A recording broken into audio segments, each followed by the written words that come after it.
చౌక కదిలినట్టుగా ఒక్కొక్కటి బయటపడుతున్నది. ప్రధానంగా నిన్న మొన్నటిదాకా అనుకున్నాం గొర్రెల స్కీములో కేవలం 700 కోట్ల స్కామ్ జరిగింది అనుకున్నాం. కానీ 1000 కోట్లకు పైగా మరి గొర్రెల స్కీమ్లో స్కామ్ జరిగినట్టు తెలుస్తుంది. అప్పటి మాజీ మంత్రి తలసాని శ్రీనివాస్ యాదవ్ మెడకి ఉచ్చు బిగించుకునేటువంటి అవకాశం ఉందని ఒక చర్చ కూడా జరుగుతున్నది.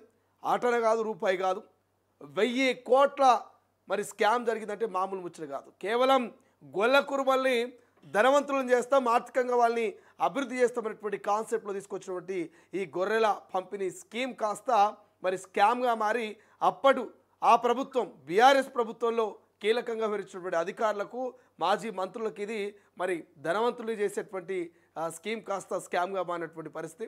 ఇంకోవైపు జంపింగ్ ఎమ్మెల్యేలు ఎవరైతున్నారో ఈ పార్టీ ఫిరాయించినటువంటి 10 మంది ఎమ్మెల్యేల్లో 3 ఎమ్మెల్యేలు తెల్లం వెంకట్రావు, దానం నాగేందర్తో పాటు కడియం శ్రీహరి, ఈ 3 మీద మొదట వేటు పడేటువంటి అవకాశం కనిపిస్తున్నది. ఉప ఎన్నికలు వచ్చేటువంటి ఛాన్స్ ఉన్నటువంటి ఒక చర్చ కూడా జరుగుతున్నది. ఎందుకంటే ఈ 3 అందరికన్నా ముందు జాయిన్ అయ్యారు. ప్రధానంగా దానం నాగేందరు మరి ఎమ్మెల్యేగా ఉంటూనే కారు పార్టీ గుర్తు మీద గెలిచి మరి టీఆర్ఎస్ బీఫామ్ మీద గెలిచినటువంటి ఎవరైతే దానం నాగేందరు రాజీనామా పెట్టకుండానే ఎంపీగా పోటీ చేసినటువంటి సందర్భం ఉంది. కాంగ్రెస్ పార్టీ నుంచి బీఫామ్ తీసుకొని మరి దానం నాగేందరు, కడియం శ్రీహరి, తెల్లం వెంకట్రావు మీద మరి ఖచ్చితంగా వేటు పడుతున్న ఒక చర్చ కూడా జరుగుతుంది. ఇటు చెప్పుకుంటూ పోతే చాలా అంశాలు ఉన్నాయి. అన్నిటి గురించి డిస్కస్ చేద్దాం కుల్లంకుల. ఇవాళ బీజేపీ ధర్నా చౌక్లో ధర్నా చేస్తున్నది. ముస్లింల రిజర్వేషన్లు, బీసీల 42% రిజర్వేషన్లకు వెళ్ళి తొలగిస్తే కానీ మేము మద్దతు ఇవ్వమంటూ కుండ బద్దలు కొట్టినట్టు చెప్తున్నటువంటి అంశం. ఇట్లా చాలా అంశాలను ఒకసారి డిస్కస్ చేద్దాం. ఏం జరగబోతున్నది, ఏం జరుగుతున్నది అనేది. సో ఇప్పటికే రేషన్ కార్డుల పంపిణీ కావచ్చు, లేకపోతే పిఎం కిసాన్ డబ్బులు ఇవ్వాలనే రైతన్నుల ఖాతాలో పడబోతున్నాయి ఆ అంశం కావచ్చు. ఇట్లా చాలా అంశాలున్నాయి. ఇందిరమ్మ ఇండ్లు కావచ్చు, అన్నిటి గురించి డిస్కస్ చేద్దాం. ఎవరైనా సమస్యల మీద కింద కామెంట్ చేయాలనుకుంటే కామెంట్ చేసే ప్రయత్నం చేయండి. రైతు భరోసానో లేకపోతే రైతు రుణమాఫీయో ఇటువంటి ఏ అంశాలను కూడా కింద కామెంట్ చేయండి, డిస్కస్ చేసే ప్రయత్నం చేద్దాం. రైట్, ఒకసారి హెడ్లైన్ చూద్దాం, తర్వాత పూర్తి వార్త కథల్లోకి వెళ్ళేటువంటి ప్రయత్నం చేద్దాం.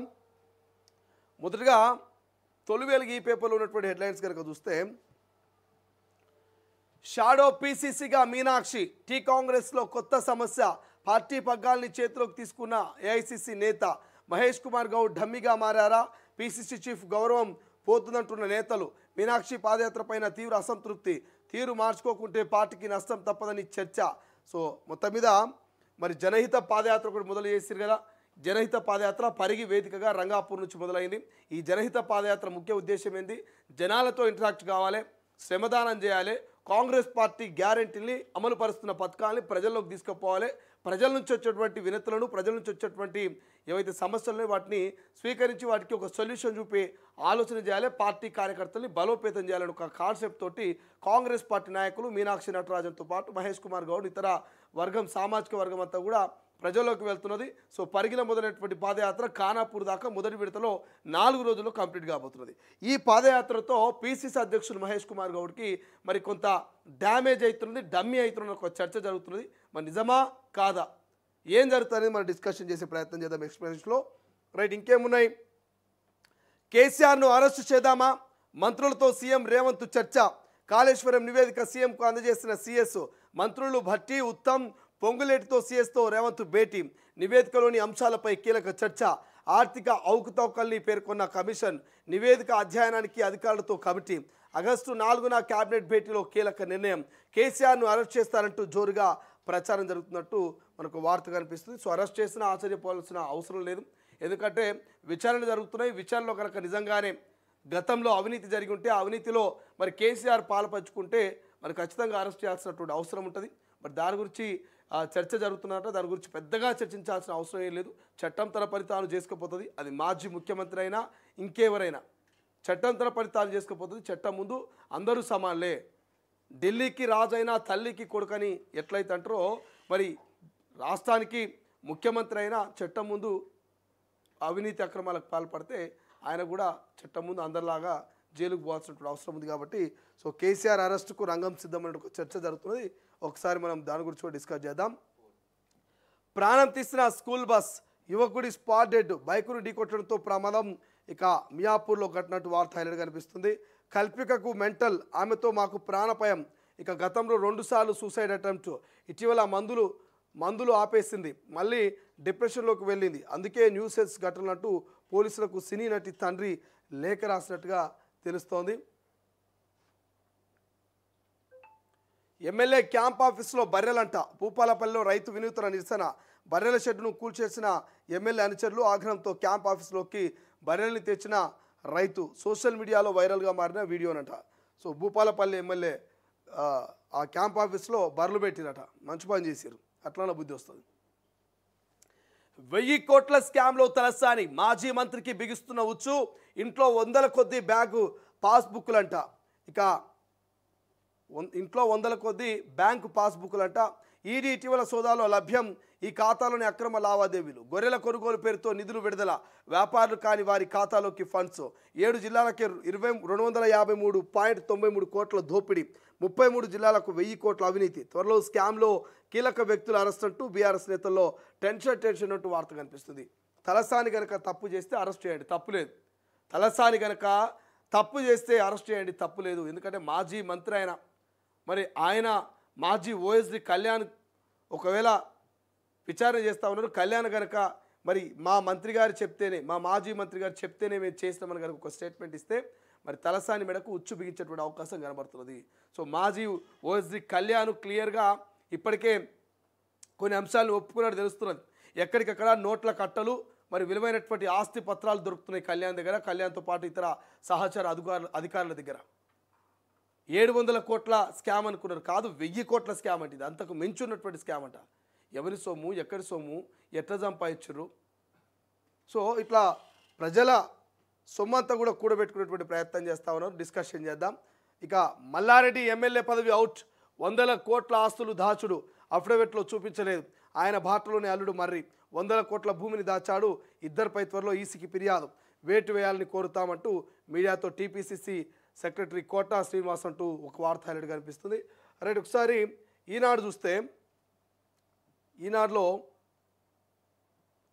బ్యారేజీ నిర్మాణం మంత్రివర్గ ఆమోదం లేకుండానే మరి కాళేశ్వరం నివేదికలో ప్రస్తావించిన జస్టిస్ పీసీ ఘోష్ కమిషన్ అంటూ వార్త కనిపిస్తోంది. సో రిపోర్టును సీఎం రేవంత్ రెడ్డికి అందించిన అధికారులు. సో మొత్తం మీద పీసీ ఘోష్ కమిషన్ ఇక రిపోర్టు ముఖ్యమంత్రి చేతుల మీదకి వచ్చింది.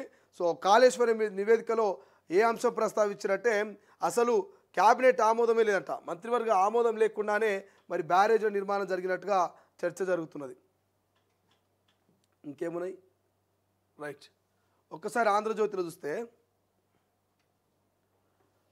గొర్రెల పంపిణీ పథకంలో 1000 కోట్ల స్కామ్. ఇక 7 జిల్లాల్లో కాగ్ నివేదికల్లో పేర్కొన్న నష్టం కేవలం 254 కోట్లు. మొత్తం 33 జిల్లాల లెక్కలు తీస్తే 1000 కోట్లు దాటే అవకాశం. ఇక మాజీ మంత్రి తలసాని ఓఎస్డీ కళ్యాణ్ కుమార్దే క్రియాశీల పాత్ర.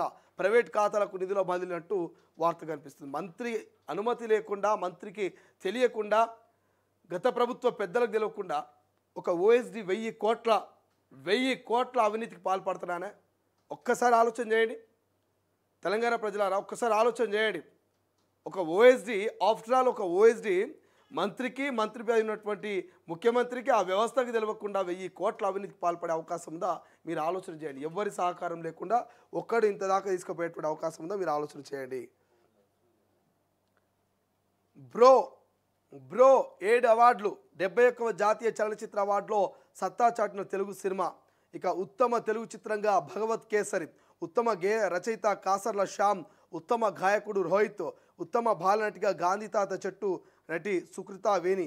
ఇక హనుమాన్ బేబీ సినిమాలకు వేరువేరు విభాగాల్లో 2 అవార్డులు. జాతీయ ఉత్తమ చిత్రం 12th ఫెయిల్.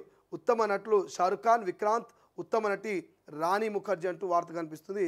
బాలయ్య బాబుకు అవార్డు వచ్చిందంట. ఆ వార్త మనకి ఇక్కడ హైలైట్ కనిపిస్తుంది. రైట్గా కర్త కర్మ క్రియ కేసీఆర్ అనంట. బ్యారేజ్ల నిర్మాణ నిర్ణయము వైఫల్యానికి కారణం ఆయనే అంటూ మరి ఆ కాళేశ్వరం ఇచ్చినటువంటి కమిషన్ ఇచ్చినటువంటి రిపోర్ట్లో క్లియర్గా తెలుస్తుంది. సో దీని గురించి కూడా మనం మాట్లాడుకుందాం. ప్రభుత్వ పథకాలకు బతికున్న నేతల పేర్లు పెట్టొద్దంట. ప్రభుత్వ ప్రకటనలో మాజీ సీఎంలు, పార్టీల నేతలు ఫోటోలు వద్దు. ఇది సుప్రీం మార్గదర్శకాలకు విరుద్ధం. సంక్షేమ స్కీములు అమలును మేము అడ్డుకోవడం లేదంటూ ప్రచారం తీర్పైన అభ్యంతరం అంటూ మద్రాస్ హైకోర్టు ఒక వార్త కనబడుతుంది. ప్రభుత్వ పథకాలకు బతికున్న నేతల పేర్లు పెట్టొద్దంట. ఇక ఓనమాలు రానోడే జర్నలిస్టు. కాగితం ఇస్తే అక్షరాలు రాయడం చేత కాని వాళ్ళు పిచ్చి రాత్రతో వ్యవస్థను నాశనం చేస్తున్నారు. ఇంటి పేర్ల జర్నలిస్ట్ అని పెట్టుకున్నారు. సోషల్ మీడియాలో అసభ్య భాషతో జర్నలిజాన్ని నిర్వర్త్యం చేస్తున్నారు. కనీస అర్హతలు లేకుండా జర్నలిస్ట్గా చలామణి అవుతున్న వాళ్ళని సీనియర్లే పక్కన పెట్టాలి. మీడియా సమావేశంలో కాలు మీద కాలు వేసుకొని ఆ జర్నలిస్టులను చూస్తే కొట్టాలనిపిస్తుంది. నవతెలంగాణ 10వ వార్షికోత్సవంలో సీఎం రేవంత్. ఇక జనవరి నుంచే 4000 మెగావాట్లు, డిసెంబర్లోగా వైట్ పీస్ యూనిట్ల పూర్తి అంటూ ఒక వార్త కనిపిస్తుంది. సో ఓనమాలు రానోడే జర్నలిస్ట్ అంటూ నిన్న ముఖ్యమంత్రి సీరియస్ అయ్యాడు. సో వాస్తవానికి ముఖ్యమంత్రి రేవంత్ రెడ్డి మాట్లాడిన దాంట్లో కొంత వాస్తవం ఉన్నది, కొంత అవాస్తవం కూడా ఉన్నది. వాస్తవం ఏంది అవాస్తవం ఏందని మనం ఎక్స్ప్లెనేషన్లో మాట్లాడదాం. ఆయన చెప్పిన దాంట్లో కొంత వాస్తవం ఉన్నది. ఈ మధ్య కాలంలో జూనియర్లు సీనియర్లకు రెస్పెక్ట్ ఇస్తలేరు. కనీసం వాళ్ళని మనుషుల లెక్క కూడా చూడట్లేదు, పురుగుల కంటే హీనంగా చూస్తున్నారు. సో ఇది ముఖ్యమంత్రి చెప్పిన దాంట్లో ఇది వాస్తవం. ఈ మధ్య కాలంలో టెక్నాలజీ పెరిగింది, యువతలో టెంపర్ పెరిగింది. సో అక్కడన్నది సీనియర్ జర్నలిస్టా కాదా, ఆయన ఏ పత్రిక ఎంత అనుభవం ఉన్నదో తెలుసుకోకుండానే ఓ సీనియర్ జర్నలిస్ట్ ముందు మరి జూనియర్ జర్నలిస్ట్లో లేకపోతే జూనియర్గా వస్తున్నటువంటి ఇప్పుడు వాళ్ళంతా కూడా కాలు మీద కాలు వేసుకొని రుబాబ్సే గల్లా ఎగరేసుకొని కళ్ళ కాళ్ళు పెట్టి చూస్తున్న మాట వాస్తవమే. సో కొంతమంది చేసి అది అందరికీ ఆపాదిస్తూ ఉన్నారు. బట్ మేము ముఖ్యమంత్రి గారికి రిక్వెస్ట్ చేస్తున్నాం, digital media, YouTube channel, social media అని కొంతమందిని మాట్లాడితే బాగుండే ముఖ్యమంత్రి గారు. బట్ కొంతమంది అని అందరినీ అనడం అనేది కొంత బాధాకరమైనటువంటి అంశం. సో మీరెవరైతే చెప్తున్నారో డిజిటల్ మీడియాలో యూట్యూబ్ ఛానల్లో ఉన్నటువంటి జర్నలిస్ట్ని వేరు చేయాలి, వాళ్ళందరూ అసలు జర్నలిస్టులే కాదని ముఖ్యమంత్రి రేవంత్ రెడ్డి ఎవరైతే చెప్తా ఉన్నారో ఆ అంశం పట్ల కొంతమందికి ఖచ్చితంగా బాధ అనిపించుండొచ్చు. ఎందుకనంటే అందరితో పోల్చడం సరికాదు. కొంతమంది పార్టీల పరంగా, కొంతమంది వ్యక్తిగతంగా, కొంతమంది న్యూట్రల్గా మరి జర్నలిస్టులు ఉండడం వాస్తవమే. బట్ మీరు ఆ కొంతమంది జర్నలిస్టులు అని, కొంతమంది ఓనమాలు రాని జర్నలిస్టులు రుబాబ్ చేస్తున్నారని మాట్లాడితే బాగుండు. ఆ కొంతమంది అనే పదం గతంలో కూడా మీరు మాట్లాడలే. కొంతమంది గొట్టంగాలు, గిట్టంగాలు, చూపుగాలని మాట్లాడినటువంటి మాటలు కూడా ఎంత మేర మీ మీద, ప్రభుత్వం మీద ప్రభావం చూపించిందో, ఎంత మీద వ్యతిరేకత వచ్చిందో మీ అందరికీ తెలుసు. మరొకసారి ముఖ్యమంత్రి తెలుసో తెలియకనో కొంతమంది అనే పదం వాడకుండా అందరినీ ఆపాదిస్తూ ఆ అందరిలో కొందరన్నా నిజాయితీ గల జర్నలిస్టులు ఉంటారు, నిజాయితీగా వాళ్ళు పీజీలు చేస్తుంటారు, వాళ్ళు నిజంగానే మరి జర్నలిజం చదువుకొని ఆ జర్నలిజం వృత్తి మీద ఎంతో ఇష్టం ఉండి, ఎంతో ప్రేమ ఉండి, ఎంతో ప్యాషన్ ఉండి మరి వేదికల మీద వచ్చి ఒక ప్లాట్ఫామ్ని దొరికించుకొని ఈ వేదికల మీద ఉండి ప్రభుత్వాన్ని, ప్రజల్ని మరి ఒక సారథి లెక్క మాట్లాడే వాళ్ళు జెన్యూన్ జర్నలిస్టులు కూడా ఉంటారు. సో ముఖ్యమంత్రి గారికి నేను చాలా రిక్వెస్ట్ చేస్తున్నా, దయచేసి మీరు అందరూ అనేటువంటి పదాన్ని వాడకండి, కొందరు అనే పదాన్ని వాడాల్సిందిగా నేను కోరుతా ఉన్నాను. అందరూ అట్లనే ఉన్నారంటే అందరూ బాధపడతారు. సో కొందరు ఓనమాలు రాని జర్నలిస్టులు కూడా జర్నలిస్ట్గా చెప్పుకుంటున్నారు, సీనియర్లకు రెస్పెక్ట్ ఇవ్వట్లేదు. మరి వాళ్ళను మీరు టార్గెట్ చేసో లేకపోతే వాళ్ళను మీరు విమర్శిస్తే బాగుంటుంది. కానీ ఆ కొందరితో పాటు అందరినీ కలిపితే అది చాలా దారుణంగా ఉంటుంది. ముఖ్యమంత్రి గారు మేము రిక్వెస్ట్ చేస్తున్నాం. ఇది సెకండ్ టైం అనుకుంటా ముఖ్యమంత్రి గారు ఇట్లా నోరు జారుతూ అందరి మీద కామెంట్ చేయడం. ఈ యూట్యూబ్ ఈ డిజిటల్ జర్నలిస్టులే మీ ప్రభుత్వాన్ని అధికారంలోకి తీసుకొచ్చారు. ఈ యూట్యూబ్, ఈ సోషల్ మీడియా జర్నలిస్టులే కేసీఆర్ ప్రభుత్వాన్ని గద్దె దించారు. ఒక్కసారి అది గుర్తుపెట్టుకోవాలి. మీరు కూడా కేసీఆర్ లెక్క మాట్లాడుతూ కేసీఆర్ స్థాయిలో కనుక పోతే రేపు ఇదే యూట్యూబ్, ఇదే డిజిటల్ మీడియా, ఇదే సోషల్ మీడియా జెన్యూన్ జర్నలిస్టులు మీ ప్రభుత్వాన్ని కూడా గద్దె దించినా ఆశ్చర్యపోవాల్సిన అవసరం లేదు రేవంత్ రెడ్డి గారు. ఎందుకంటే ఇవాళ తెల్ల చొక్కాలు వేసుకున్న ప్రతి ఒక్కరు కూడా నాయకులు అవుతున్నారు. మాట్లాడాలంటే చాలా అంశాలు ఉన్నాయి, బట్ మాట్లాడే సందర్భం కాదు. సో మాట్లాడే సందర్భం కాదు కాబట్టి మాట్లాడలేకపోతున్నాం. కొందరు జర్నలిస్టులు అక్షరాలు రాకుండా చలామణి అవుతున్నారు అనే పదం వాడితే బాగుండు. బట్ అందరూ అనేటువంటి అంశం కొందరి మనసును నొప్పిస్తుంది. సో దయచేసి ఆలోచించుకోవాలి. మంత్రి కాకుండానే మీరు ముఖ్యమంత్రి అయ్యారు అనాలంటే చాలా అంశాలు ఉన్నాయి. కొన్నిసార్లు సబ్జెక్ట్ కంటే సందర్భం ఉంటుంది. సబ్జెక్ట్ కంటే సందర్భము, సమయంలో కొంతమంది కొన్నిసార్లు అవకాశాలు వస్తాయి. ఆ అవకాశాన్ని వారు వినియోగించుకొని సమాజానికి మంచి చేయాలనో, సమాజంలో ప్రత్యేకమైనటువంటి గుర్తింపు కోసం కొంతమంది ఫైట్ చేస్తారు. సో అట్లా అని చెప్పేసి వాళ్ళు జర్నలిస్టులే కాదని, వాళ్ళు జర్నలిస్టుల ఎథిక్సే తెలియని, వాళ్ళు జర్నలిస్టులలో ఓనమాలే నేర్చుకోలేనటువంటి పదం మరి అందరికీ ఆపాదిస్తే అది బాధాకరమైనటువంటి అంశం. మేము మళ్ళీ చెప్తున్నాం, అందరు అనకండి, కొందరిని అనండి బాగుంటుంది. ఎందుకంటే కొంతమంది పార్టీలకు పనిచేస్తున్న ముచ్చట వాస్తవమే. కొంతమంది వ్యక్తిగతంగా ఒక ఎజెండాతో ముందుకు పోతున్న మాట వాస్తవమే, కానీ ఆ కొందరిని అంటే బాగుంటుంది, అందరినీ బాధపెట్టి మీరు అనవసరంగా అందరి దృష్టిలో విలన్ కావద్దని నేను ముఖ్యమంత్రి గారికి రిక్వెస్ట్ చేస్తున్నా. రైట్, మరొక వార్త చూస్తే త్వరలో కేంద్రం క్యాబినెట్ పునర్వ్యవస్థీకరణ, పలువురు మంత్రులకు ఉద్వాసన, కూర్పుపై ఒక ఆలోచన చేస్తున్నట్టుగా తెలుస్తుంది. ఆగస్టు 15 తర్వాత బీజేపీ అధ్యక్షుడు ఎంపికనంట. ఇది ఎక్కడి కథనా ఓయ్యా? ఓకే, త్వరలో కేంద్ర క్యాబినెట్ పునర్వ్యవస్థీకరణ. ఓకే, ఆగస్టు 15 తర్వాత బీజేపీ అధ్యక్షుడు ఎంపిక, దక్షిణాది నుంచి బీసీకి ఉపరాష్ట్రపతి పదవి అంటూ వార్త మనకు హైలైట్ కనిపిస్తుంది. ఇంకేమున్నాయి? జీతాలు 15,000, ఆస్తి 100 కోట్లు. కర్ణాటకలో ఓ కాంట్రాక్ట్ ఉద్యోగి భారీ అవినీతి, లెక్కలు చూపని అనేక ఆస్తులు లోకాయుక్త దాడులతో వెలుగులోకి. 24 ఇల్లు, 40 ఎకరాల భూమి, 5 ఇంటి స్థలాలు, కార్లు, బంగారం గుర్తింపు అంటూ వార్త కనిపిస్తుంది. గిట్ల కథ. 15,000 జీతానికి 100 కోట్ల రూపాయల ఆస్తులు కూడా పెట్టుకుంటారట. ఇంకేమున్నా హైలైట్గా? రైట్, వెలుగులో చూస్తే పాకిస్తాన్పై 19%, ఇండియాపై 25%, 69 దేశాలపై ట్రంప్ టారిఫ్లు, కెనడాపై 35%, బ్రెజిల్పై 50% సుంకాలు. ఆయా దేశాలకు 10 నుంచి 50% వరకు సుంకాలు ప్రకటించిన అమెరికా ప్రెసిడెంట్. ఈ నెల 7 నుంచి అమల్లోకి కొత్త టారిఫ్లు, ట్రంప్కు నోబెల్ ఇవ్వాల్సిందంటూ వార్త కనిపిస్తుంది.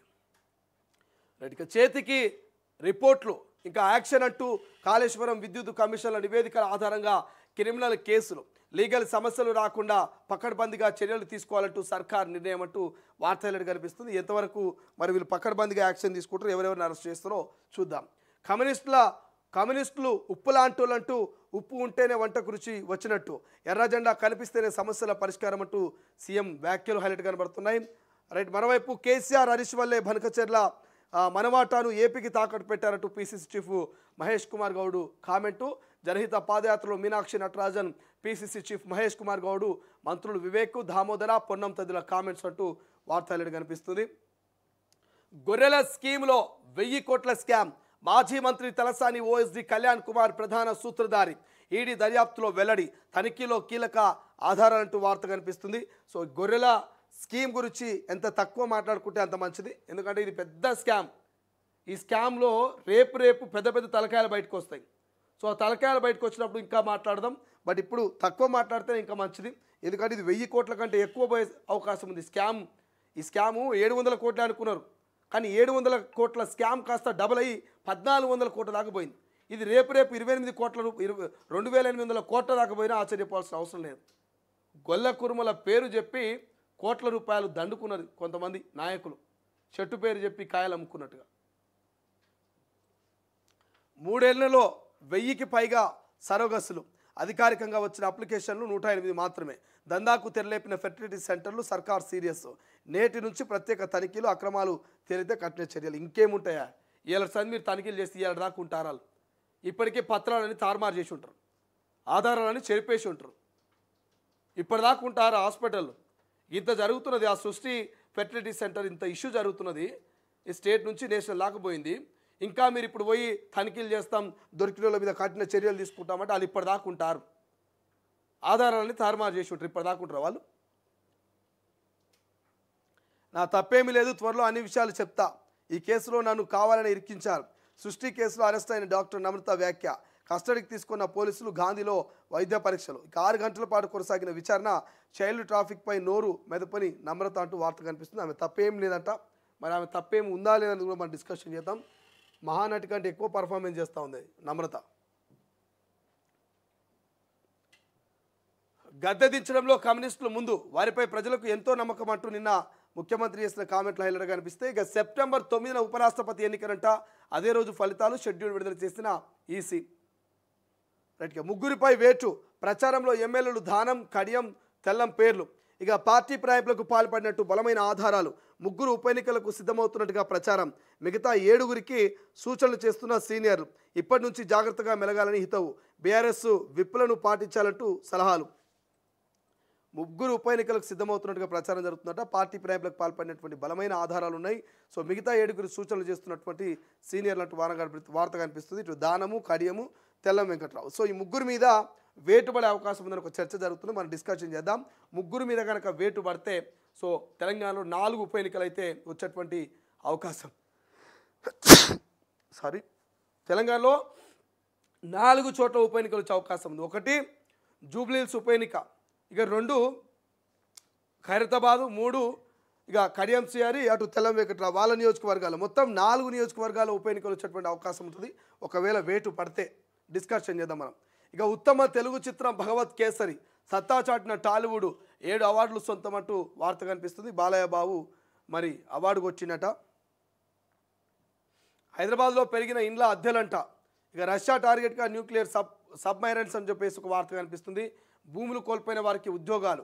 డిప్యూటీ సీఎం బట్టి విక్రమార్క యాదాద్రి పవర్ స్టేషన్ 1వ యూనిట్ ప్రారంభం అంటూ వార్త కనిపిస్తుంది. గొర్రెల స్కామ్ 1000 కోట్ల పైన అంటూ మరొక వార్త హైలైట్ కనిపిస్తోంది. ఇంకేం కనబడుతున్నాయి హైలైట్గా? స్వేచ్ఛలో చూస్తే స్వేచ్ఛలో కూడా గొర్రెల స్కామ్ హైలైట్ కనబడుతుంది. నిబద్ధత గల జర్నలిజానికి లక్షణ రేఖ గీయాలి. తిట్లొచ్చినోళ్ళు అవారాలు జర్నలిస్టులమని అంటున్నారు, లేదంటే దేశ భద్రతకే ప్రమాదకరం. నిజమైన వాళ్ళు ఒకవైపు, పార్టీల జర్నలిస్టులు మరోవైపు ఉంచాలి. కాంగ్రెస్ కమ్యూనిస్టుల సహకారం భవిష్యత్తులోనే ఉండాలి. ప్రజలు మేలు కోసం అదే మంచిదంటూ ముఖ్యమంత్రి రేవంత్ రెడ్డి కామెంట్స్ ఇక్కడ హైలైట్ కనబడుతున్నాయి. ఇక మరొకటి, ఇక బీసీ చక్రవ్యూహంలో కేంద్రం కాంగ్రెస్ ప్లాన్తో ఇరకాటం. Bill ordinance pending. ప్రజల్లో మైలేజ్ పొందాలని హస్తం ప్లాన్. ప్రతిపక్షాలపై విమర్శలు. దాడి. ఆర్డినెన్స్ క్లియర్ కాకుండా పార్టీ పరంగా ముందుకు. ఇక క్షేత్రస్థాయిలో నేతల్లో కాస్త అయమయమంటూ వార్త. నేడు బీజేపీ మహాధర్నా. ధర్నా చౌక్ వేదికగా నిరసన. 42% పూర్తిగా బీసీలకి రిజర్వేషన్లు కల్పించాలని డిమాండ్. ముస్లింలకు ఇస్తే ఊరుకోమని వార్నింగ్. రహస్య మంతనాలు ఎందుకు? వారం రోజులుగా కేసీఆర్ వరుస సమావేశాలు. కేటీఆర్, హరీష్ రావుతో పాటు ముఖ్య నేతలు. జగదీష్ రెడ్డిని ప్రమోట్ చేస్తున్న అధినేత. ఇరిగేషన్ అంశాలు, పార్టీ బలోపేతంపై చర్చలు. సభ్యత్వ నమోదుపై రాని చర్చ. ఏం చేయబోతున్నారనే దానిపై క్యాడర్లో రకరకాల ప్రచారాలు. ప్రజల్లోకి ఏ అంశాలపై వెళ్తారనేది త్వరలోనే క్లారిటీ అంట. ఇంకేముంటుంది? రహస్య మంతనాలు అంటే ఎట్లా తప్పించుకోవాలి, ఎట్లా బయటపడాలి, ఏం చేస్తే బాగుంటుంది అని ఒక ఆలోచనలో ఉండొచ్చు. ఎందుకంటే 1 కాదు 2 కాదు 4-5 కమిషన్ల విచారణలు జరుగుతున్నాయి. ఏ కమిషన్ విచారణలో ఏడు తీసుకుపోయి అరెస్ట్ చేస్తారంటే ఒక చర్చ మరి పెద్ద ఎత్తున జరుగుతున్న వేళ మరి కొత్తరైనా భయం ఉంటుంది కదా, ఎంతో కొంత భయం ఉంటుంది కదా. మాజీ ముఖ్యమంత్రి అయినా ఎవరికైనా భయం ఉంటుంది కదా. సో అందుకే ఈ మంతనాలు, ఈ రహస్య మీటింగులు. ఇక మోడల్ రాష్ట్రమే లక్ష్యం అంటూ మరొక వార్త హైలైట్ కనిపిస్తే, ఇక బయోమెట్రిక్ అంట. టీఎస్ సంస్థకు కాంట్రాక్ట్ తప్పుడు హాజరు నమోదు చేసిన కార్యదర్శులపై వేటు. ఇప్పటికే రంగారెడ్డి జిల్లాలో 2, జగిత్యాలలో 1పై సస్పెన్షన్. ఎంపీఓలు, డిపిఓల నిర్లక్ష్యంపైనే ప్రభుత్వం ఆరా. ఇక వేటుకు సన్నద్ధమవుతున్న ఉన్నతాధికారులు. మంత్రి ఆదేశాలతో కదిలిన పంచాయతీరాజ్ యంత్రాంగం అంటూ వార్త కనిపిస్తుంది. బయోమెట్రిక్ సిస్టమ్ తీసుకొస్తారట. ఇక గొర్రెల స్కీమ్ 1000 కోట్ల స్కామ్ అంటూ కామన్ వార్త కనిపిస్తుంది. సో డిసెంబర్ నాటికి వైటీపీఎస్ పూర్తి అంటూ మరో వార్త హైలైట్ కనిపిస్తే, ఇక బనకచెర్లను అడ్డుకుంటామంటూ ఎవరు హరీష్ రావు కామెంట్స్ హైలైట్ కనబడుతుంది. ఇంకా నమస్తే తెలంగాణ చూస్తే, నమస్తే తెలంగాణలో ఢిల్లీ టూర్ అర్ధనూర్ అంటూ ఏడాదిన్నరలోనే 50 సార్లు ఢిల్లీకి రేవంత్. తాజాగా 2 రోజుల పర్యటనకు సీఎం. అధిష్టానం చుట్టూ చక్కర్లలో రికార్డు. 10 రోజుల్లో టూర్పై రాజకీయాల్లో చర్చ అంటూ ఒక వార్త.